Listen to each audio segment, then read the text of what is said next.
Le symbole des apôtres, 4e article, a souffert sous Ponce Pilate, a été crucifié et mort, a été enseveli. Le mystère de la rédemption et le mystère du Fils de Dieu mort sur la croix pour racheter tous les hommes. Ces paroles, qui a souffert sous Ponce Pilate, signifient que lorsque Ponce Pilate était gouverneur de la Judée pour les Romains, Jésus-Christ a enduré toutes sortes de souffrances dans son âme et dans son corps. Dans son âme, Jésus-Christ a souffert le dégoût, la frayeur, la tristesse mortelle. Mon âme, disait-il, est triste jusqu'à la mort. Dans son corps, Jésus-Christ a tant souffert que le prophète Isaïe l'appelait un homme de douleur, un homme frappé de Dieu et brisé pour nos crimes. Tant de souffrances n'était pas nécessaire pour notre rédemption, car une seule goutte de sang aurait suffi à Jésus-Christ pour nous racheter, puisqu'elle avait un mérite infini.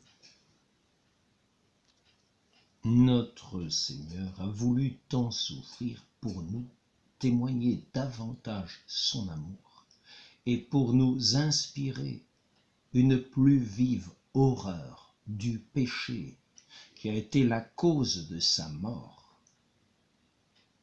Jésus-Christ a souffert premièrement au jardin des Oliviers,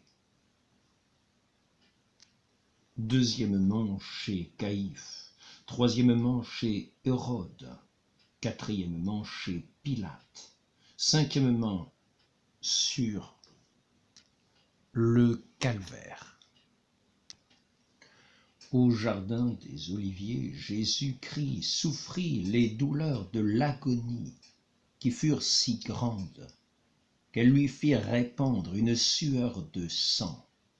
C'est dans ce jardin que Judas, l'un de ses apôtres, le livra à ses ennemis par un baiser.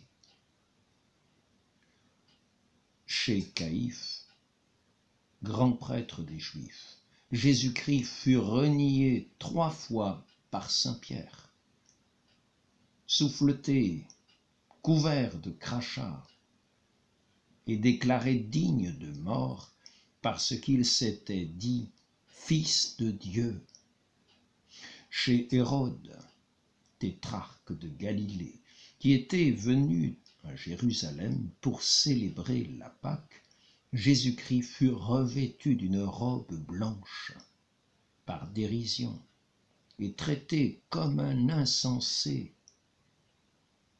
Chez Pilate, Jésus-Christ fut battu de verges, couronné d'épines et condamné à être crucifié, bien que le juge reconnût son innocence.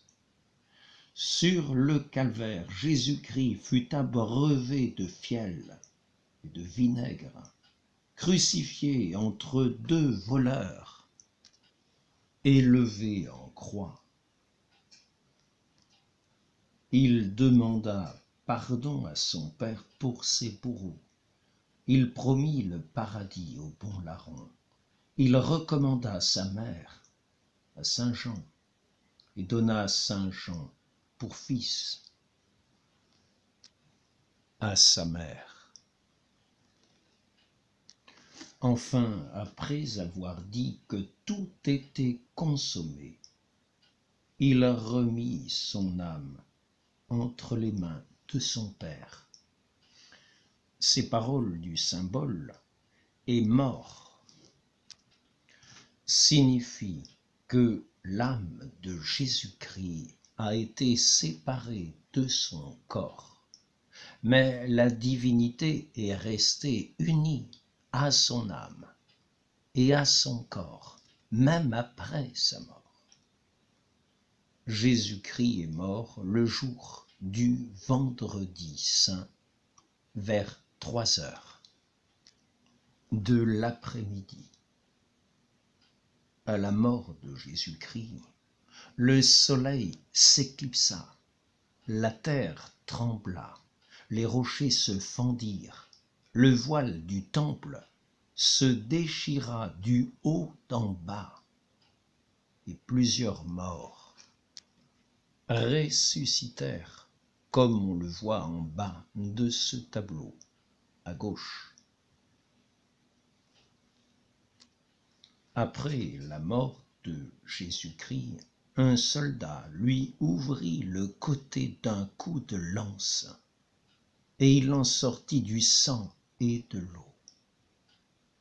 Notre Seigneur permit qu'on lui fît cette blessure pour montrer premièrement qu'il nous avait aimés à l'excès, en versant pour nous jusqu'à la dernière goutte de son sang. Deuxièmement, que son cœur serait toujours ouvert pour répandre sur nous l'abondance de ses grâces. Ces paroles du symbole a été enseveli signifie qu'après sa mort, son corps fut détaché de la croix et mis dans le tombeau. Après le sépulcre de Jésus-Christ, on roula une grosse pierre à l'entrée du sépulcre. Ensuite, Pilate la fit sceller, et des soldats juifs furent chargés de garder le tombeau. Les Juifs prirent ces précautions pour empêcher qu'on enlevât le corps de Jésus-Christ. Mais Dieu les permit afin de rendre sa résurrection plus manifeste. Le chemin de croix. L'Église demande à ses fidèles de faire souvent l'exercice dit du chemin de la croix, qui rappelle aux fidèles en 14 stations la passion douloureuse de notre Sauveur, depuis sa condamnation à mort jusqu'à la mise au tombeau.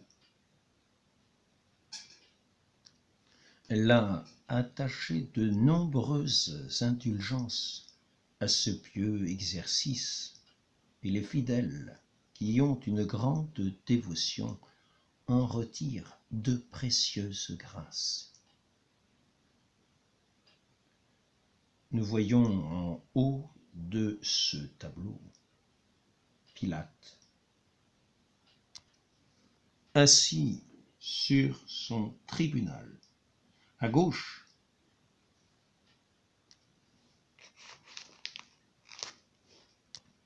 Jésus-Christ est battu de verges.